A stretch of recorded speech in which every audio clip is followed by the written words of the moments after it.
hadirat-Mu Tuhan memenuhi kehidupan kami. Kami percaya Tuhan, ketika kami datang mendekat ke hadirat-Mu, kami beroleh kekuatan yang baru. Kami beroleh penghiburan di dalam Engkau. Kami beroleh kemenangan di dalam Engkau. Kami beroleh kemerdekaan di dalam Engkau Bapa. Terima kasih Bapa untuk pagi hari ini, Kau yang membawa setiap kami untuk lebih dekat kepada Engkau lewat pengenalan pribadi akan Engkau.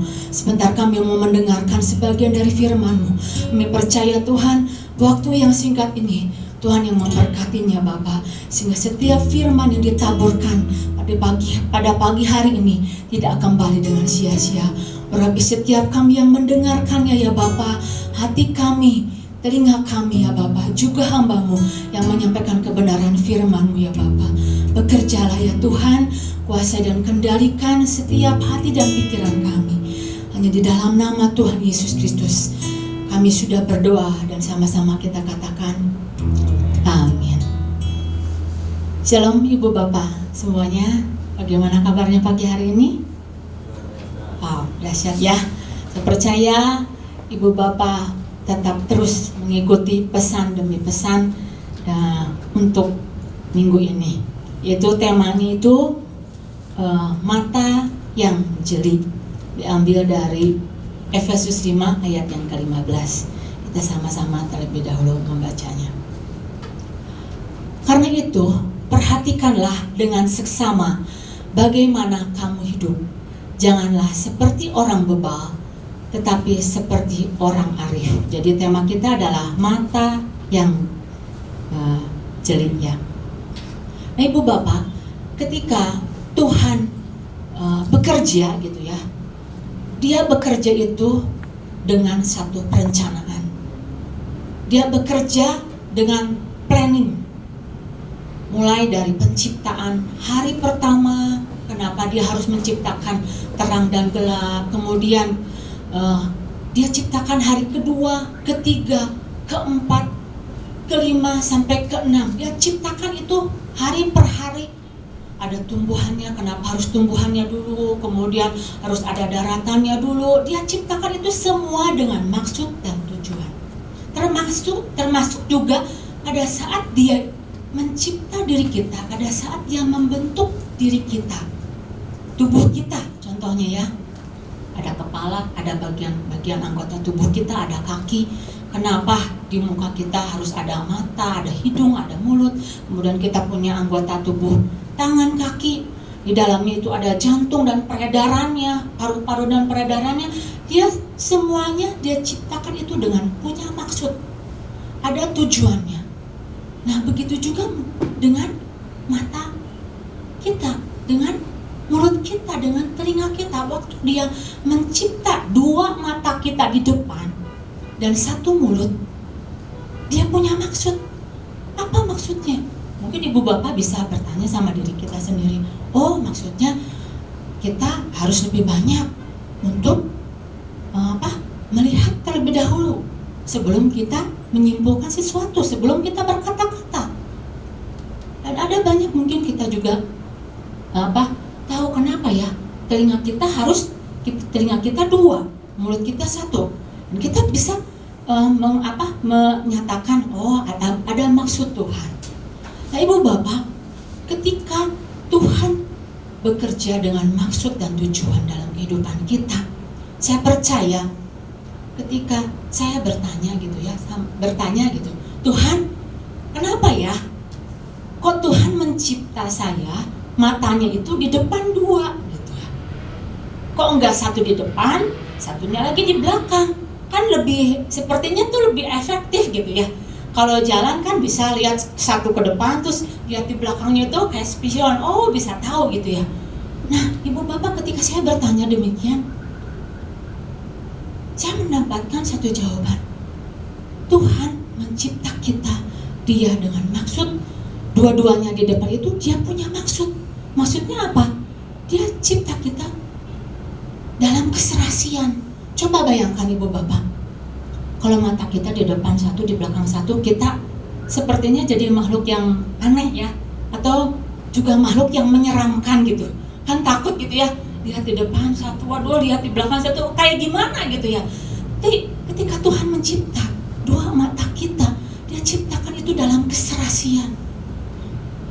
Kalau kita itu akan serasi, kalau mata kita itu dua di depan. Kita itu akan indah kalau mata kita itu dua di depan. Nah, saya nggak bisa membayangkan gitu ya, sesuatu yang mengerikan. Nah, ketika Tuhan mencipta kita dalam satu keserasian, ada keindahan lewat mata kita, mata yang cantik. Makanya orang-orang itu bisa mempercantik matanya gitu ya. Ada yang hias mendandaninya, ada yang pakai tanam bulu mata atau apa segala macam gitu ya. Nggak salah dengan hal demikian gitu ya. Karena ketika seseorang terlihat matanya cantik, sehat, itu juga berguna untuk tubuh kita. Ketika kita merawat mata jasmani kita, kita bisa membaca Alkitab, kita bisa melihat dengan jernih, dan kita bisa bayangkan kalau misalkan mata kita sakit, kita akan terganggu.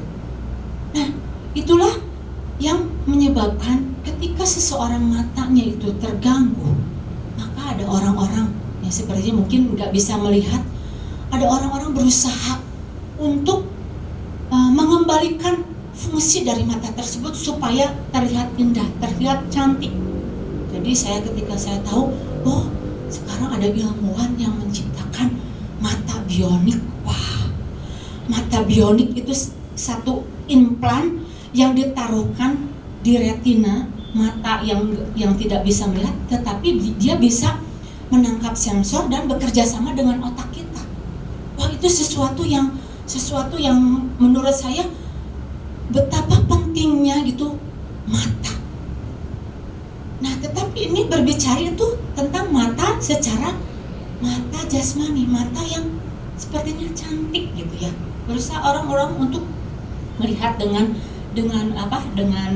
kapasitas jasmaninya gitu ya.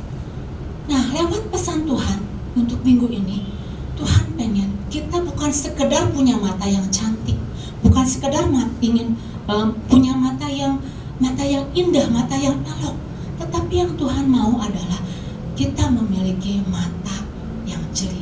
Jadi mata yang cantik, mata yang indah itu beda sama sekali dengan mata yang jeli.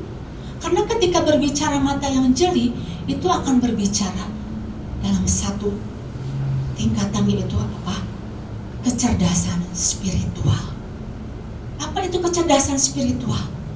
Kecerdasan di mana seseorang itu mampu dia untuk menangkap kehendak Tuhan. Dia mampu menangkap apa yang menjadi isi hatinya Tuhan. Dan enggak semua orang-orang percaya punya kecerdasan spiritual, punya mata yang jeli. Itu akan menyangkut ketajaman seseorang untuk melihat visinya Tuhan. Dan mungkin lewat pesan Tuhan ini masih terlalu sedikit orang-orang percaya yang tajam, yang matanya itu jeli. Buktinya yaitu di dalam Efesus, pada Efesus 5 ayat yang ke-15, Rasul Paulus katakan, perhatikanlah dengan seksama bagaimana kamu hidup. Janganlah seperti orang bebal, tetapi seperti orang arif.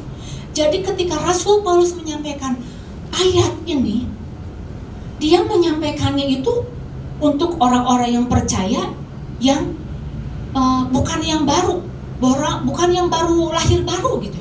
Tetapi mereka adalah orang-orang yang sudah lahir baru, sudah melayani Tuhan, sudah tahu. Bahkan dikatakan mereka adalah orang-orang yang dikatakan menuju pada kematangan. Dan Rasul Paulus sedang menekankan bagaimana sikap orang-orang percaya harus memiliki kualitas hidup di dalam dia, melihat di dalam dia, mengamati segala sesuatu. Bahkan Rasul Paulus bilang bahwa hari-hari ini adalah hari-hari yang jahat. Ada mungkin banyak kejahatan. Sekarang dunia maya, banyak tipuannya, ada banyak kepalsuan, ada banyak jebakan demi jebakan. Dan yang Tuhan mau adalah, mari kita gunakan mata yang jeli. Supaya apa? Supaya kita lepas dari yang namanya kepalsuan. supaya kita juga tidak tertipu dengan jebakan demi jebakan. Nah, hal apa yang harus kita lakukan agar kita memiliki mata yang jeli? Yang saya mau bagikan adalah, pertama adalah gunakan mata dekat dan mata jauh dengan bijaksana. Gunakan mata dekat dan mata jauh dengan bijaksana. Diambil dari Efesus 5 ayat yang ke-15, ayat yang sama yang tadi. Karena itu perhatikanlah dengan seksama bagaimana kamu hidup. Janganlah seperti orang bebal, tetapi seperti orang arif.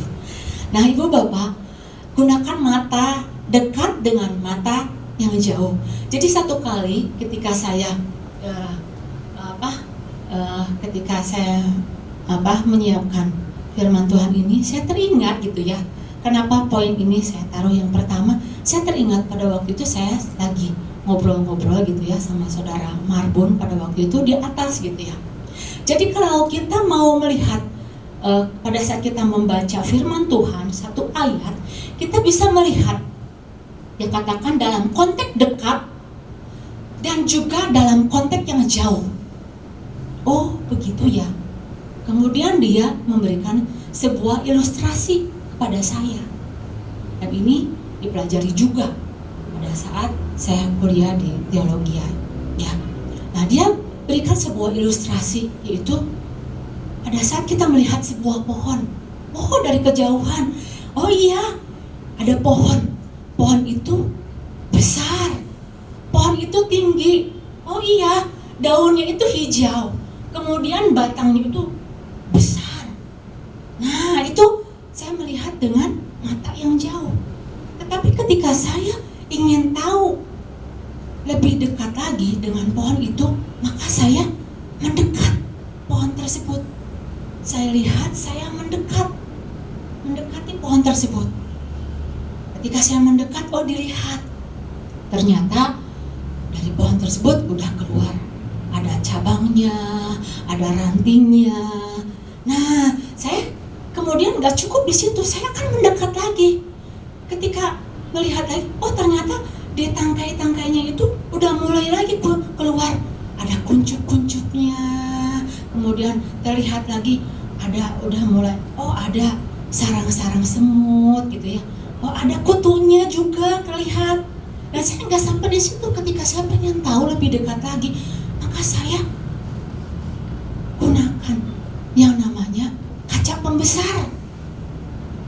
Saya lihat, saya bisa lihat, Ibu Bapak bisa lihat, gunakan kaca pembesar. Ternyata ketika saya gunakan kaca pembesar gitu lebih dekat lagi, maka dari sebuah daun itu akan terlihat yang namanya ada stomatanya, akan terlihat ada tulang-tulang dari daun-daun tersebut. Nah, itu salah satu contoh bagaimana konteks dekat dan konteks jauh, melihat dengan mata dekat dengan mata jauh. Dan kalau Ibu Bapak menyadari gitu ya, dari bulan ke bulan, dari minggu ke minggu, kita itu sebenarnya diajar untuk melihat jauh dan melihat secara dekat. Secara jauh Tuhan punya tujuan dalam kehidupan kita, tetapi secara dekat Tuhan ajarkan kepada kita, ini loh penerapannya, ini loh aplikasinya, ini loh langkah yang harus kamu lakukan. Jadi secara nggak sadar Tuhan bawa kita untuk lihat secara jauh dan secara dekat. Nah, Ibu Bapak, demikian juga ada tokoh di Alkitab, yaitu apa? Yaitu siapa? Kaleb dan Joshua. Dia melihat bukan hanya dengan mata yang dekat, tetapi dia juga melihat dengan mata yang jauh. Karena itu pada saat Tuhan berkata, ayo masuk ke tanah perjanjian, kuasai dan duduki tanah Kanaan tersebut. Tanah ini akan kuberikan kepadamu sebagai perjanjian.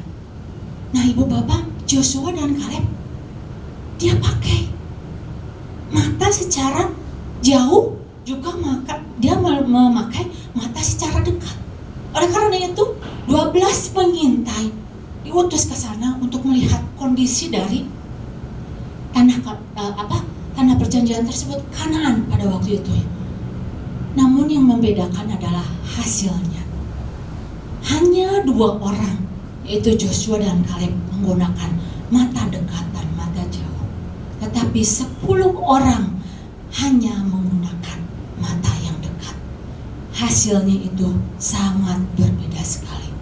Jadi Ibu Bapak, ketika kita melihat ada sesuatu yang harus kita perhatikan, gunakanlah dengan bijaksana. Jadi yang dilihat itu bukan hanya buruknya aja. Oh iya betul, tanahnya sih subur, tetapi orangnya kuat-kuat, besar-besar, mereka akan memakan kita. 10 orang ini nggak melihat konteks jauhnya. Dia nggak melihat dengan mata jauh, sehingga nggak bisa masuk ke sana. Yang dia laporkan adalah kelemahannya, tidak kekuatannya juga. Jadi pada waktu kita menggunakan mata dekat dan mata jauh, berikanlah satu pertimbangan. Oh, saya harus melihat bukan hanya kekurangan saja, saya bisa melihat juga kelebihannya.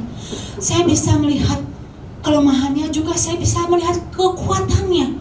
Saya bisa melihat kekurangannya, tetapi saya juga bisa melihat keunggulannya. Demikian juga saya bisa melihat kekurangannya, saya bisa melihat keunggulannya. Banyak hal yang bisa kita lakukan, yang bisa membuat kita bijaksana pada saat kita melihat. Nah, Ibu Bapak, bagaimana dengan penerapan kita di dalam kehidupan kita sehari-hari? Ini konteks dekat dan konteks jauh, mata dekat dan mata jauh bisa kita gunakan. Nah, di dalam kehidupan kita, pada saat kita memakai mata yang dekat, contohnya yang paling dekat adalah di dalam keluarga ya.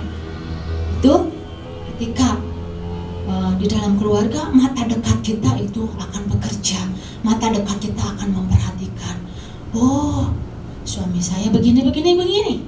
Dia punya kelebihan, dia punya kekurangan. Oh, anak saya, dia punya kekurangan, dia punya kelebihan. Mata dekat akan mengamati, akan memperhatikan dengan jelas. Dan semakin dekat kita memakai mata dekat kita maka semakin nampak, maka semakin jelas siapa dirinya, siapa pribadinya, bagaimana gaya hidupnya, bagaimana dia berkata-kata, itu akan semakin jelas, semakin nampak. Kalau di daun itu akan kelihatan, oh ini daunnya itu udah ada yang mulai layu, ada yang harus dibuang, daunnya itu ada yang bolong-bolong, ada sarang kutunya gitu ya. Nah, Ibu Bapak, ketika satu hal yang sangat penting pada saat kita melihat, pada saat melihat dengan konteks dekat, dengan mata yang dekat, jangan tinggalkan yang namanya kasih.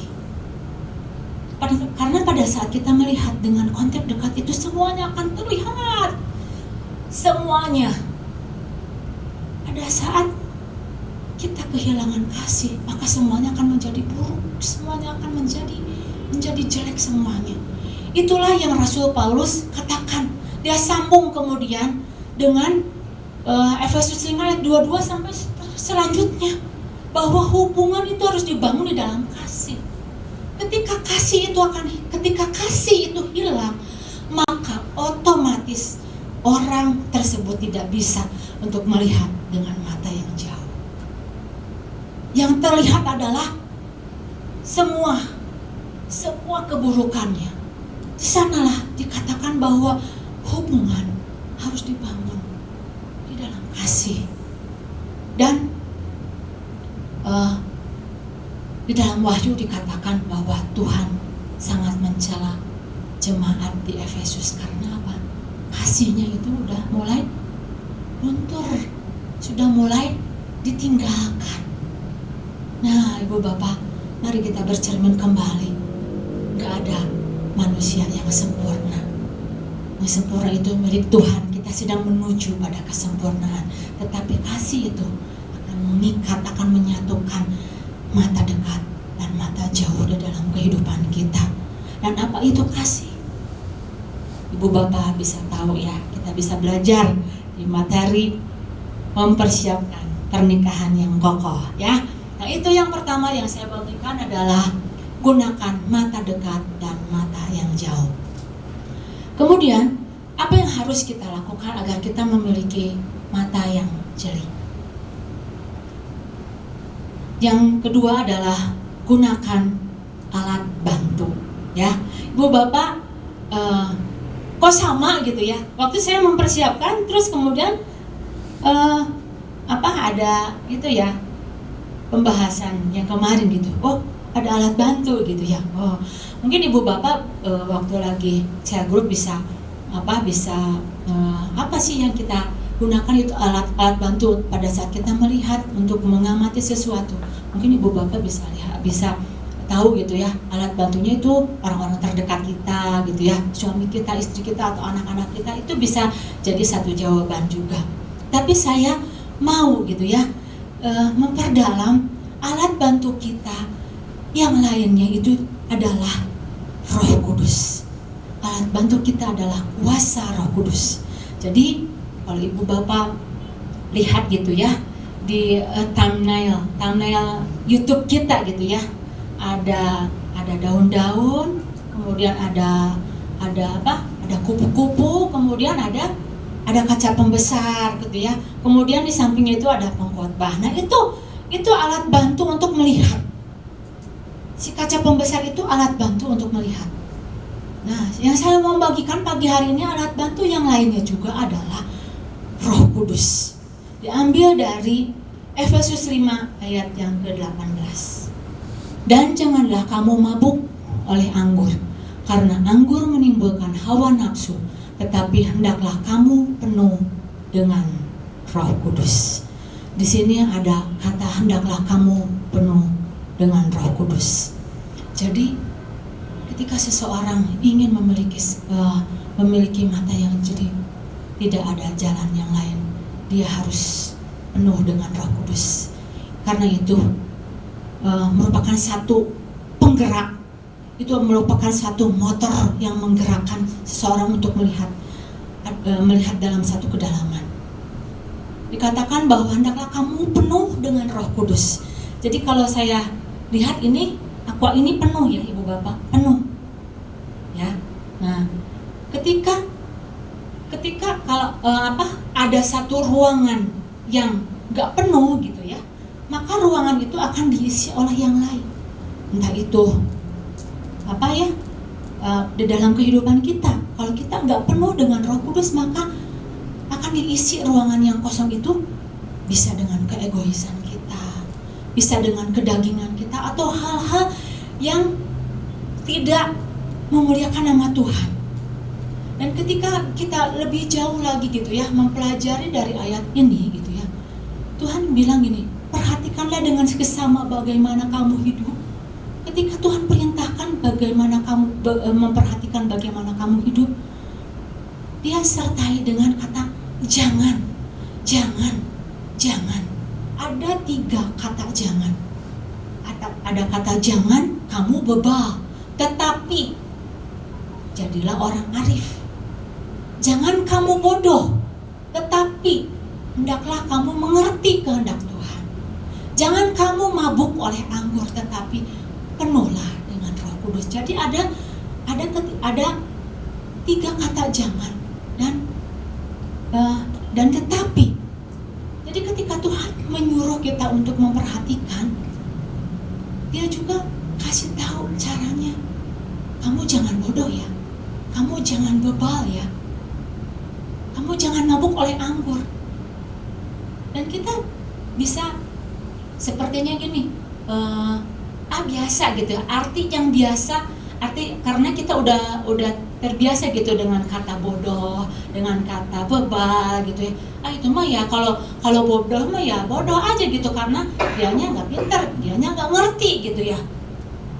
Atau mungkin kita juga bisa mengartikan gitu, kata bebal itu keras kepala, memberontak, gak ngerti-ngerti, bebal, udah dikasih tahu gitu ya. Oh, jangan sepelekan dua kata ini, bebal dan bodoh. Ketika saya pengen tahu gitu, apa arti bebal, apa arti bodoh, saya lihat di ensiklopedia gitu ya, dan saya menyimpulkan gitu ya. Nah, ketika seseorang melakukan sebuah kejahatan, hal-hal yang tidak berkenan, menantang kebenaran, memberontak,